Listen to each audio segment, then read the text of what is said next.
Hello and welcome back to another super easy DIY potting mix tutorial recipe, however you want to call it. Today we're looking at Sygoniums. If you've seen my videos before, you might recognise this Sygonium that I got from DF Aquatics. It's originally a tissue culture that has been transplanted into this container, and the reason that I'm showing you this is just to give a word of caution. If you are using clear plastic pots, don't forget that algae can build up. It's a real problem for hydroponics people or aeroponics people. The algae can smother the roots and cause nutrient deficiencies as it absorbs all the nutrients in the soil. If you're new here, when I list the ingredients on the screen, I will list the ratio so you can measure it how you want in your own soil mixes. And I will also list the ingredients cost per litre, that is if one ratio is 1 litre. And at the end you can see how expensive this soil mix is to make, or whether you would prefer to buy a pre-made soil mix. And without further ado, let's get started. I'm going to begin by creating the base of my compost, which happens to be John Innes number 2.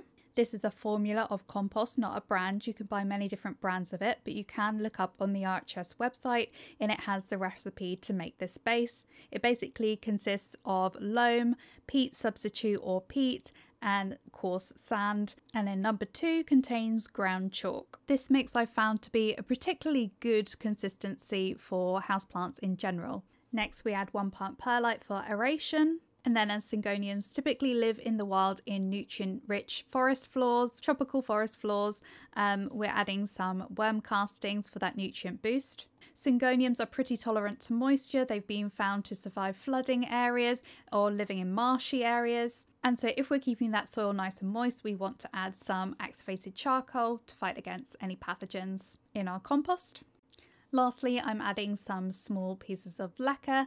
This isn't going to be as an airy mix or a chunky mix as the Monstera and Philodendron mix that I showed you. I just wanted to add a little bit more texture to mimic more of their natural habitat. With plants, when you mimic their natural environment a lot more, you get much better results.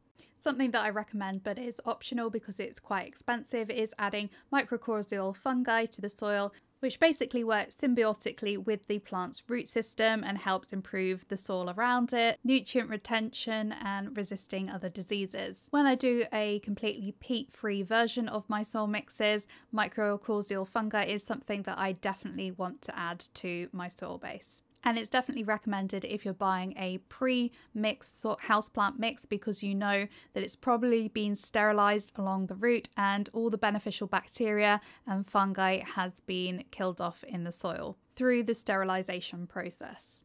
Something that a lot of people forget to do straight after potting is actually water it. So make sure you're watering it as soon as you've finish potting it, otherwise you might forget, and it just gives it the best chance of survival. So now let's take a look at our costings. So if you were to do 1 ratio for 1 litre, you will get 5.5 litres out of this soil mix, with the total cost of the ingredients being £5.24 and costing 95p per litre. If you look at specific Sygonium pre-mixed soil mixes, you can buy them for about double the price of this, not including shipping. So it's definitely worth the investment if you have the space to make your own soil mix.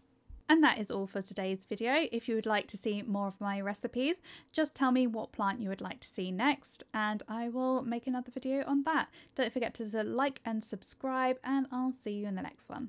Bye.